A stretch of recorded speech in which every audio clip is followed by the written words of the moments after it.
Hi, I am Nicole with Be Free in Design. Welcome or welcome back. So today we're going to go over how I keep scripts and worksheets. I reuse my worksheets and scripts over and over again. I don't have them right on these ones. Now, of course, there are worksheets and scripts I have them write things on. We have to do objectives and things like that. But for these ones, I hand them out and they're different units. So this one right here, I hand it out. The students take 1 to 2 days to memorize it, and then I collect them back and we do our objectives and things on another sheet of paper so that we are not wasting my scripts. If the scripts are 1, 2, or 3 pages long, I will use them like this. So these ones are my duo scenes. I have a duo scenes number 2, number 3, number 4. These are my easiest, which was why there is not a number. My number 2 ones are medium hard. My number 3 ones are a little harder than that, and it kind of goes on from there. So I do have a list of the different scenes on the front.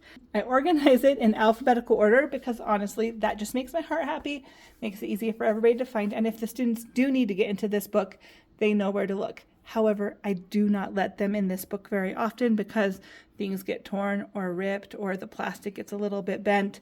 So primarily, I am the one that gets into this book and hands them the script.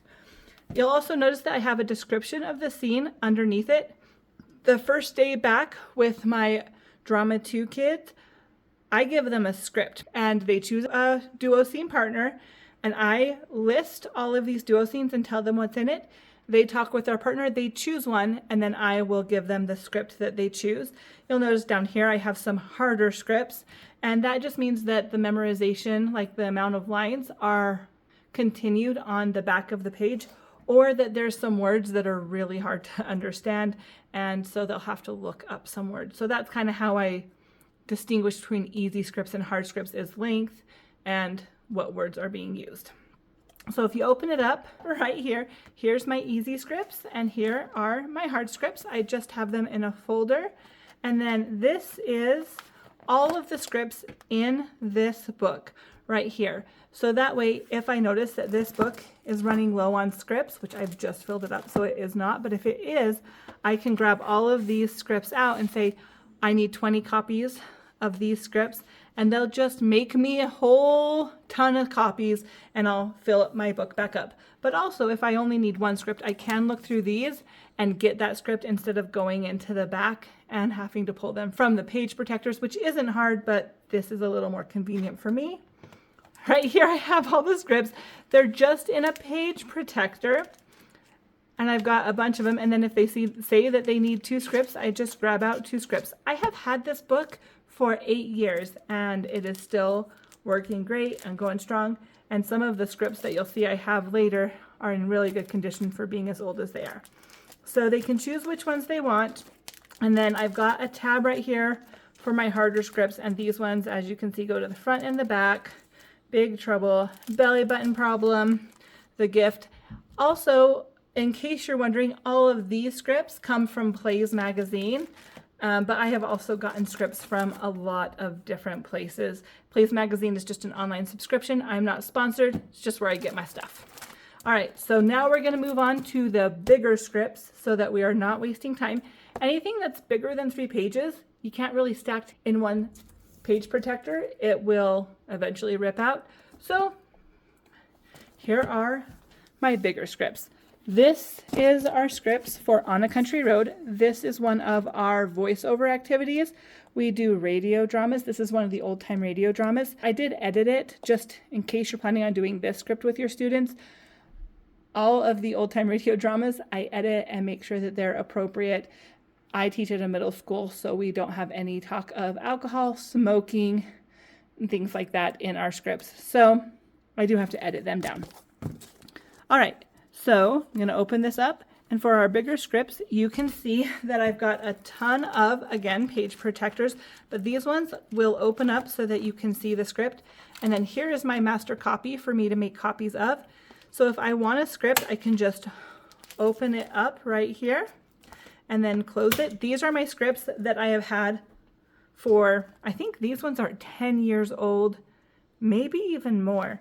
And they've got the names of the cast They've got a little bit more wear and tear, but still, for a script that the students use, this is pretty good. So I put the page protector on the outside because their sweaty hands will make the pages all gross and stick together and the ink run. And then I staple it right here and cut it open so that it is the cover of our book.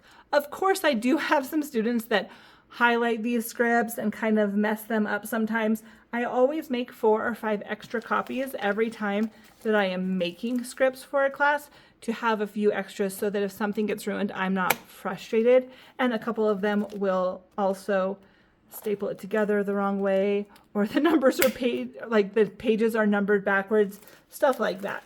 But these scripts have done pretty good, and we do them every single year in all of my Drama 2 classes, so 2 to 4 times a year.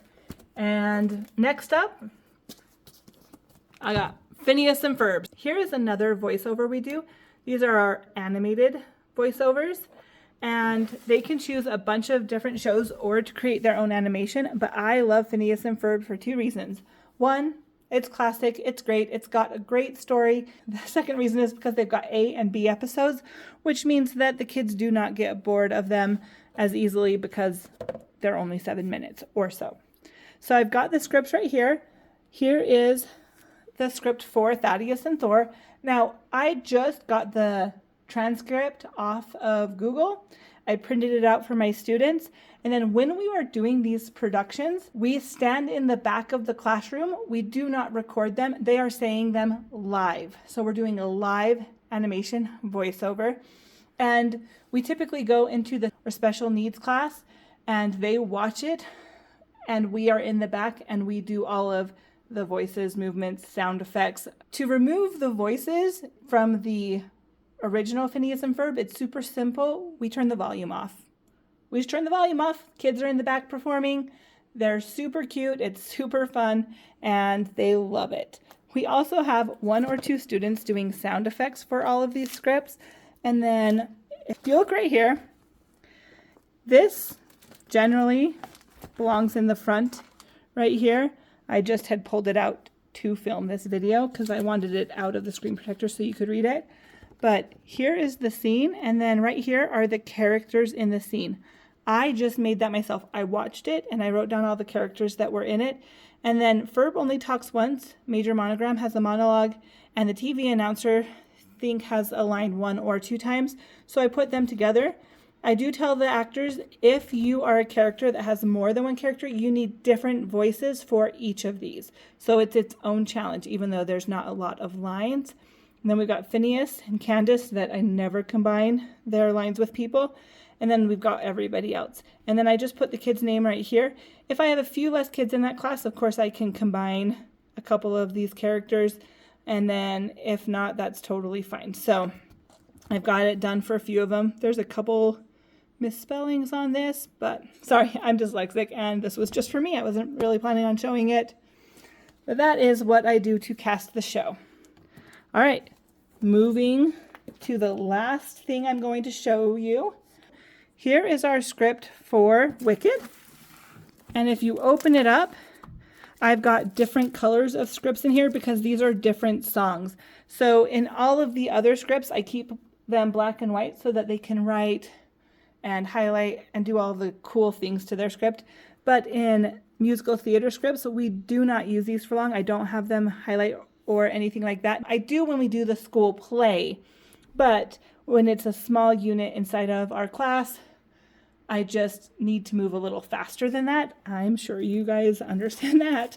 So they kept on getting their scripts confused with each other and not knowing who had which song and which script, and it took a long time for me to like pick up scripts and get them to the right people. So now I just have different scripts for different songs. I throw them in the bucket with their costumes and props if I find them on the stage, and it's really easy for me to store. Now for the last thing. This is around where you'd want to cut if you're having your students create these books, because I'm going to show you how I do this. I'm going to show you how to make these books. It is super simple. You're going to take your script in order. Then you just slide these into your sleeve protector. make sure that this left part is where the binding will be, and that your pages are facing forward, because you're going to cut this side and this side to have it open up. Now before we cut anything, we need to staple here, here, and here, and we go through the plastic and the paper. All right, so it's in, and I'm going to staple right here at the top, and I go in about 1/2 inch to make sure I've got the binding good, and right here in the middle, and right here at the bottom. If it's a bigger script, you might want to put one in the middle of each of those.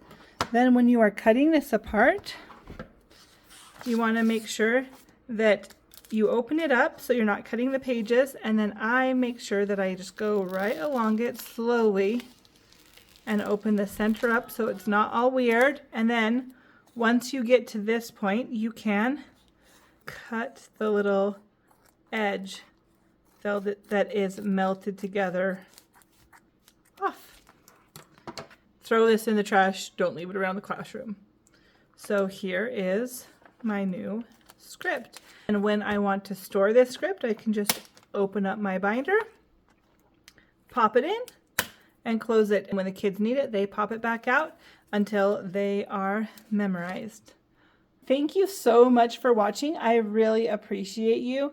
And if you have any other things that you are trying to figure out how to organize or how I run, please leave them in the comments below. Don't forget to like, subscribe, and hit that notification bell. Thanks.